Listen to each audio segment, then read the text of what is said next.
आलसी लेकिन भोला भाला युवक था आनंद। दिन भर कोई काम नहीं करता, बस खाता ही रहता और सोता रहता। घर वालों ने कहा चलो जाओ निकलो घर से, कोई काम धाम करते नहीं हो, बस पड़े रहते हो। वह घर से निकलकर यूं ही भटकते हुए एक आश्रम पहुंचा। वहां उसने देखा कि एक गुरुजी हैं, उनके शिष्य कोई काम नहीं करते, बस मंदिर की पूजा करते हैं। उसने मन में सोचा ये भैया है, कोई काम धाम नहीं, बस पूजा ही तो करना है। गुरुजी के पास जाकर पूछा क्या मैं यहाँ रह सकता हूँ। गुरुजी बोले हाँ हाँ क्यों नहीं, लेकिन मैं कोई काम नहीं कर सकता हूँ गुरुजी। कोई काम नहीं करना है, बस पूजा करनी होगी। आनंद ठीक है वह तो मैं कर लूंगा। अब आनंद महाराज आश्रम में रहने लगे। ना कोई काम ना कोई धाम, बस सारा दिन खाते रहो और प्रभु भक्ति में भजन गाते रहो। महीना भर हो गया, फिर एक दिन आई एकादशी। उसने रसोई में जाकर देखा खाने की कोई तैयारी नहीं थी। उसने गुरुजी से पूछा आज खाना नहीं बनेगा क्या। गुरुजी ने कहा नहीं, आज तो एकादशी है, तुम्हारा भी उपवास है। उसने कहा नहीं, अगर हमने उपवास कर लिया तो कल का दिन ही नहीं देख पाएंगे हम नहीं कर सकते उपवास, हमें तो भूख लगती है। आपने पहले क्यों नहीं बताया। गुरुजी ने कहा ठीक है तुम ना करो उपवास, पर खाना भी तुम्हारे लिए कोई और नहीं बनाएगा, तुम खुद बना लो। मरता क्या ना करता गया रसोई में। गुरुजी फिर आए, देखो अगर तुम खाना बना लो तो राम जी को भोग जरूर लगा लेना और नदी के उस पार जाकर बना लो रसोई। ठीक है। लकड़ी, आटा, तेल, घी, सब्जी लेकर आनंद महाराज चले गए। जैसा तैसा खाना भी बनाया, खाने लगा तो याद आया गुरुजी ने कहा था कि राम जी को भोग लगाना है।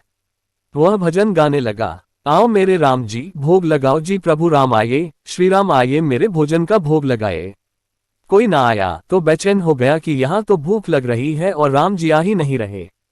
भोला मानस जानता नहीं था कि प्रभु साक्षात तो आएंगे नहीं, पर गुरुजी की बात मानना जरूरी है। फिर उसने कहा देखो प्रभु राम जी, मैं समझ गया कि आप क्यों नहीं आ रहे हैं। मैंने रूखा सूखा बनाया है और आपको तरमाल खाने की आदत है, इसलिए नहीं आ रहे हैं।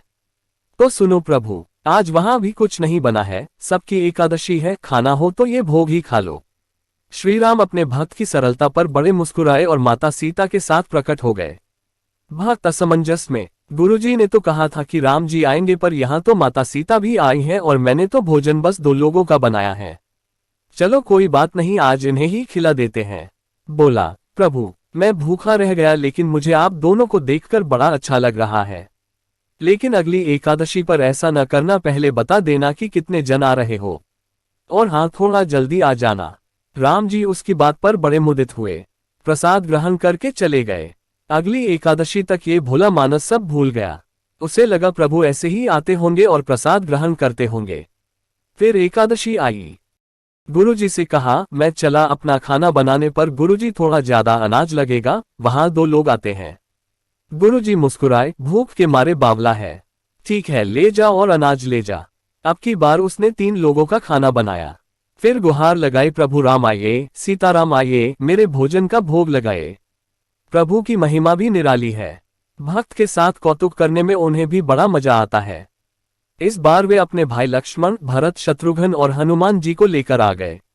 भक्त को चक्कर आ गए, यह क्या हुआ, एक का भोजन बनाया तो 2 आए, आज 2 का खाना ज्यादा बनाया तो पूरा खानदान आ गया।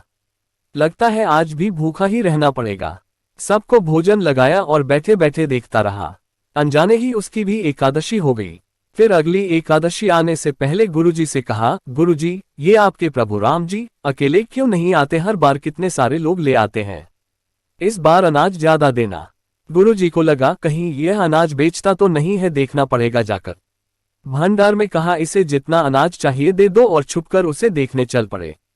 इस बार आनंद ने सोचा खाना पहले नहीं बनाऊंगा, पता नहीं कितने लोग आ जाएं। पहले बुला लेता हूं फिर बनाता हूं। फिर तेल लगाए, प्रभु राम आइए, श्री राम आइए, मेरे भोजन का भोग लगाए। सारा राम दरबार मौजूद। इस बार तो हनुमान जी भी साथ आए, लेकिन ये क्या प्रसाद तो तैयार ही नहीं है। भक्त ठहरा भोला भाला, बोला प्रभु इस बार मैंने खाना न ठहरा भोला भाला, बोला प्रभु इस बार मैंने खाना नहीं बनाया। प्रभु ने पूछा क्यों?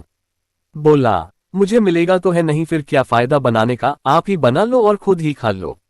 राम जी मुस्कुराए, सीता माता भी गदगद हो गई उसके मासूम जवाब से। लक्ष्मण जी बोले क्या करे प्रभु? प्रभु बोले भक्त की इच्छा है पूरी तो करनी पड़ेगी, चलो लग जाओ काम से। लक्ष्मण जी ने लकड़ी उठाई, माता सीता आटा सानने लगी। भक्त एक तरफ बैठकर देखता रहा।